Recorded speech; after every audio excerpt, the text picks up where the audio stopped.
और यहाँ स्वागत की मेला में शामिल हो आपके बीच में देश की सबसे बड़ी पंचायत के मुखिया और हमारे सांसद माननीय और श्रीमान शंकर लाल जी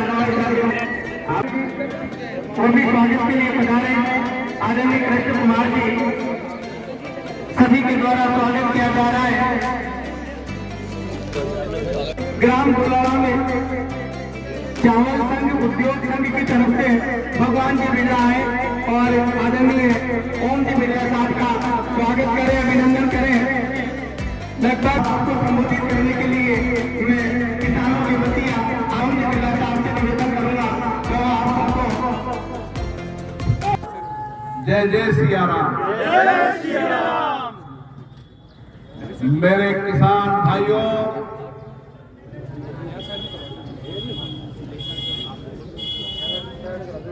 मुनीर, व्यापारी, हमाल सब लोग जो मंडी से जुड़े हुए वो सभी भाइयों में सबको राम राम।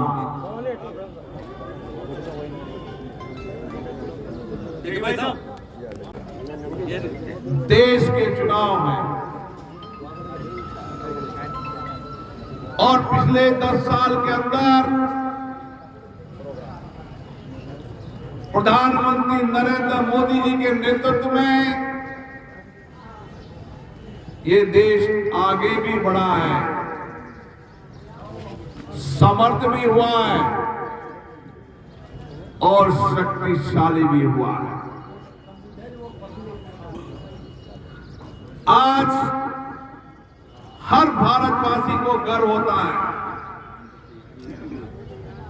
कि हमारे प्रधानमंत्री दुनिया के सबसे लोकप्रिय नेता हैं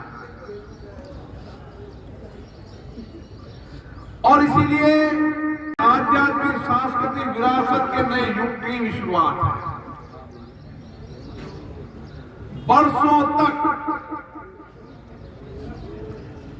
हम ये संघर्ष करते रहे कि हमारी विरासत, संस्कृति, आध्यात्मिक धर्म का भगवान लहराए। लेकिन आजादी के बाद इस 70 साल तक कांग्रेस सहित ऐसी सरकारें आई जिन्होंने भारतीय संस्कृति, आध्यात्मिक सभ्यता को समाप्त करने का प्रयास किया। न मुगल समाप्त कर पाए थे, न अंग्रेज समाप्त कर पाए थे। एक मिनट सुन लो। उस सनातन संस्कृति को भी खत्म करने के लिए लगे रहे। लेकिन ये देश की जनता एक सजग प्रहरी के रूप में मतदान। अयोध्या में भगवान राम का मंदिर बने, कौन देशवासी नहीं चाहता? हर स्वाभिमानी भारत में रहने वाला व्यक्ति संघर्ष करता रहा। लेकिन इन्हीं सरकारों ने राम भक्तों पर गोलियां मारी, साधु संतों को जेल भेजा, 3 सरकारें भंग कर दी। और इतना ही नहीं, संसद के अंदर संसदीय कार्य मंत्री गुलाम नबी आजाद 16 दिसंबर 92 को प्रस्ताव लाते हैं कि बाबरी मस्जिद, पवित्र बाबरी मस्जिद गिरने से ये देश आक्रोश में निंदा करता है उन सारे संगठनों की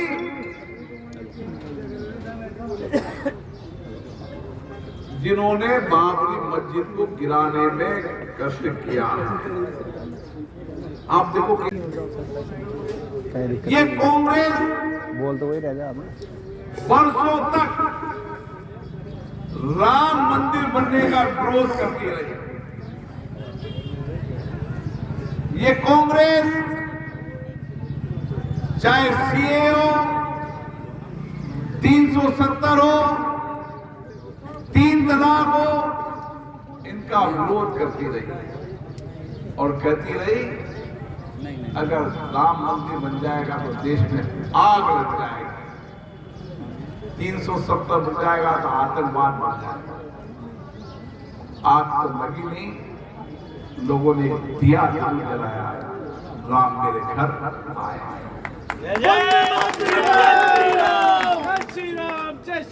एक सरकार वो थी और एक सरकार मोदी जी की है जिन्होंने राम मंदिर भी बनाया,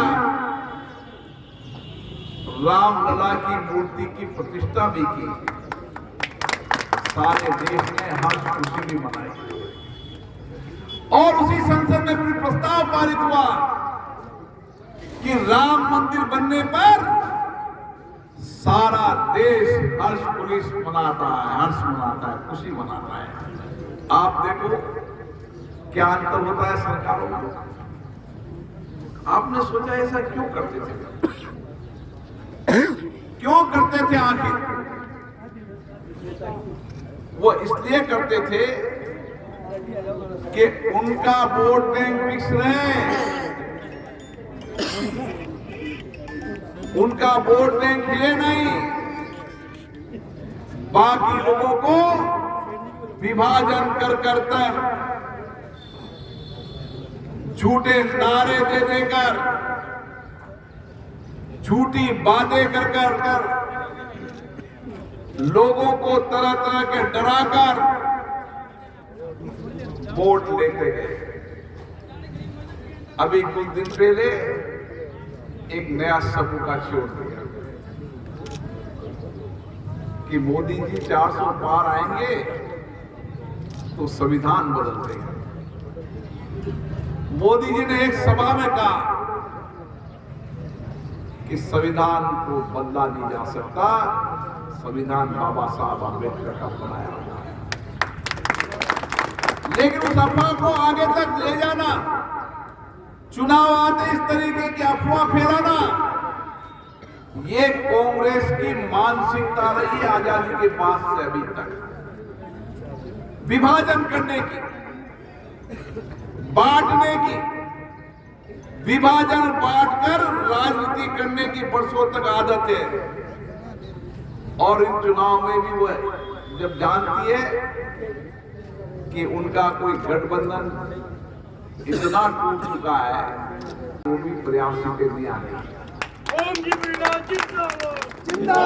लड़ाई देश को लड़ाई है जिसमें हम सब अगर ताकत से लड़ेंगे तो मोदी जी दुनिया के सबसे बड़े लोकतंत्र में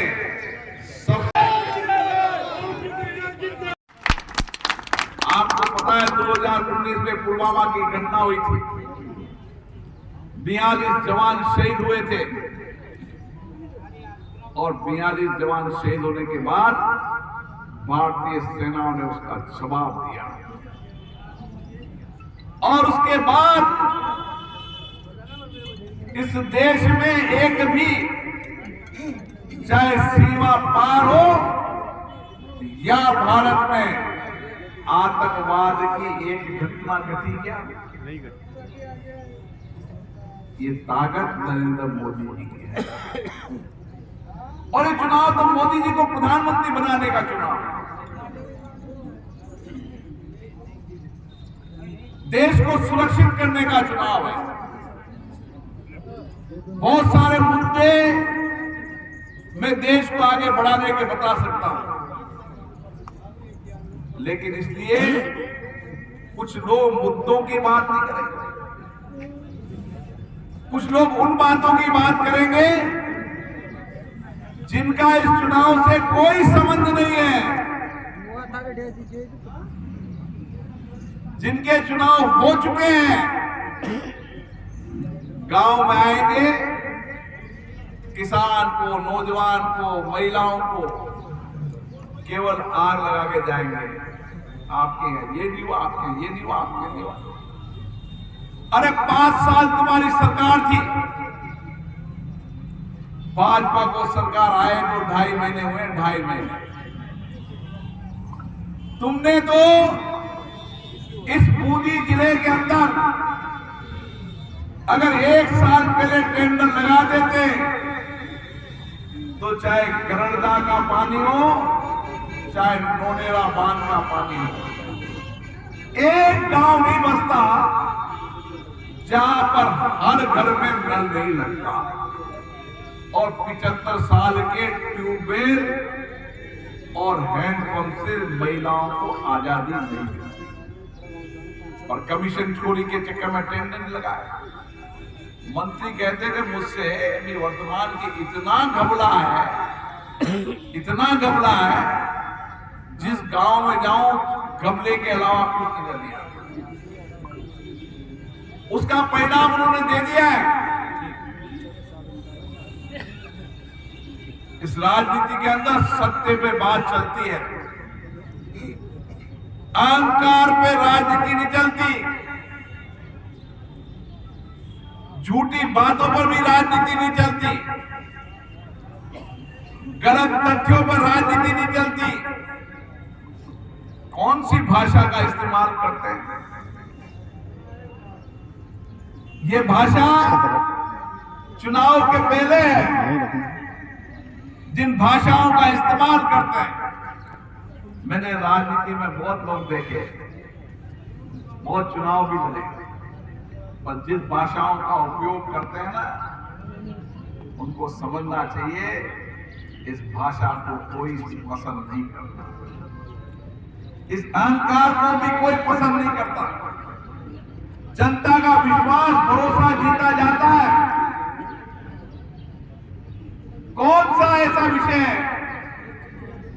10 साल के अंदर, ये बूंदी में देख लो, ये भाजपा की सरकार है जो पीने का पानी आ रहा है, गरड़दा का पानी आ रहा है, और बाकी इलाके के अंदर भी अगर हर खेत में पानी आएगा तो ईआरसी की योजना से भारतीय जनता पार्टी के राज में आएगा। ओम जी बिरला जिंदाबाद जिंदाबाद जिंदाबाद। एक बात बता दो कि कांग्रेस ने ये किया है। अरे एक तालाब थे ना, तालाब सूख गए थे, 56 तालाबों के 100 करोड़ रुपए आए। अब आने वाले समय में मोदी जी ने कहा तालाब के अंदर सरोवर है, इन सब तालाबों बावड़ियों को ठीक कराओ ताकि अंडरग्राउंड टेक्निक हो जाए। अरे किसान मेरे पास जब आते थे कि नदी का पानी बेकार जा रहा है, तो इस इलाके के अंदर किसानों की बात रखी और नहर में पानी छूट गया, गरड़दा सब चावल सब खेतों में लहराते हुए लोगों ने कहा बिरला जी आप नहीं होते तो हमारे खेत सूख जाते, कोई चावल में पानी। एक घटना, एक बात बता दो, चाहे गरीब का इलाज हो, चाहे कोरोना के संकट के अंदर कोई संकट हो, सामाजिक रूप से कोई संकट हो, तुम बताओ दूसरी जनता कि आखिर तुमने अपने जीवन में, राजनीतिक जीवन में कौन सी ऐसा काम किया जिस पर जनता से आप वोट मांग सकते हो? एक घटना, एक काम बता दो, एक काम। हम तो 100 बता सकते हैं, एक काम बता दे कि एक काम आपने किया हो। कहते हैं मैं विधायक था तो मैंने बहुत विश्वास जीता तो अगली बार चुनाव हार गए। अगर विश्वास ही जीते तो चुनाव क्यों हारते? फिर दिया, फिर हार गए। बातों से, भाषण देने से काम नहीं चलता। अहंकार की भाषा में 4 तारीख को ये कर दूंगा, वो कर दूंगा, ऐसा नहीं भाई। आप बताओ, आप राहुल गांधी को प्रधानमंत्री बनाना चाहते हो ना, तो बोलो जनता से। जय श्री राम, जय श्री राम, नरेंद्र मोदी जिंदाबाद, जिंदाबाद, चुनाव तो ये है कि मोदी जी बने या कांग्रेस का कोई प्रधानमंत्री बने, ये चुनाव है ना। चुनाव तो 2 लाख की सीटें है ना। बताओ, तुम संसद में जाओगे तो कांग्रेस का राम मंदिर का विरोध करना ही पड़ेगा, सीए का विरोध करना ही पड़ेगा। तुम जनता से विश्वास प्राप्त करने के लिए बताओ कि आखिर तुम करना क्या चाहते हो। केवल भड़काओ मत लोगों को। जनता भड़कने वाली नहीं, जनता सब समझती है। मतदाता बहुत समझदार है, बहुत सोच समझ के वोट देती है, परख के वोट देती है। लोगों ने बहुत परखा है, बहुत समझा है। इसलिए किसान भाइयों, ये मुद्दे छोटे गांव के रोड पानी के मुद्दे नहीं हैं, ये मुद्दे देश के हैं। मोदी जी को हमें प्रधानमंत्री बनाना है, इस देश को बचाना है, इस देश को सुरक्षित रखना है और नौजवानों का भारत बनाना है, ताकि हमारा आकांक्षी भारत दुनिया में यश कीर्तिमान करे। इसके चुनाव आप सबको ये बात जन जन तक पहुंचानी पड़ेगी।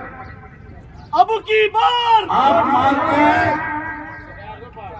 कि मोदी जी देश को बदल सकते हैं, आगे बढ़ा सकते हैं, तुम क्यों नहीं मोदी जी की तरह अपने 2, 3, 4 घंटे मोदी जी को प्रधानमंत्री बनाने के लिए क्यों नहीं देते? हमारा क्यों नहीं योगदान होना चाहिए? विचार करो, क्यों योगदान नहीं होना चाहिए? देश को सुरक्षित आने को देने के लिए, आगे बढ़ाने के लिए क्यों नहीं मोदी जी का योगदान होना चाहिए? अगर आप मानते हैं कि हम मोदी जी के लिए जन जन गांव उठाने जाएंगे, लोगों को सही तथ्य बताएंगे, तो दोनों हाथ खड़े करो मोदी जी को प्रधानमंत्री बनाने के लिए। जय श्री राम, और ये दायित्व आपको निभाना है। ये लड़ाई देश की वो लड़ाई है जिसमें हम सब अगर ताकत से लड़ेंगे तो मोदी जी दुनिया के सबसे बड़े लोकतंत्र में सबसे ज्यादा वोट लेकर भारत का गौरव सम्मान बढ़ाएंगे। यही आपसे आशीर्वाद प्राप्त कर रहा हूं। बहुत बहुत धन्यवाद। जय श्री राम।